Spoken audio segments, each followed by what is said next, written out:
একটা যুদ্ধ যেখানে মানুষ মরেছিল কুকুরের মতো, একটা যুদ্ধ যা বদলে দিয়েছিল পৃথিবীর মানচিত্র, যেখানে প্রাণের কোনো দাম ছিল না, মৃতদেহগুলো সীমাহীন সংখ্যায় পরিণত হচ্ছিল, পৃথিবী অন্ধকারে ডুবে যাচ্ছিল, আর এই অন্ধকারের নাম ছিল দ্বিতীয় বিশ্বযুদ্ধ। 1 সেপ্টেম্বর 1939 এই দিনে জার্মানি পোল্যান্ডে হামলা চালায়, আর সেখান থেকেই শুরু হয় দ্বিতীয় বিশ্বযুদ্ধ। এই যুদ্ধটি শুরু হয়েছিল হিটলারের আগ্রাসী মনোভাব ও মতবাদ নিয়ে।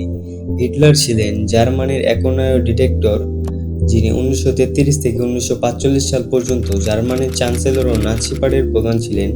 নাৎসি পার্টি হলো একটি রাজনৈতিক দল। তিনি দ্বিতীয় বিশ্বযুদ্ধের প্রধান কারণগুলোর অন্যতম এবং ইতিহাসের ভয়ঙ্কর নেতাদের একজন।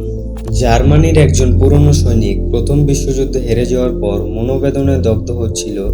হিটলার নামটা তখন ইতিহাসের পাতা ছিল না, কিন্তু সে লিখতে যাচ্ছিল আগুন দিয়ে।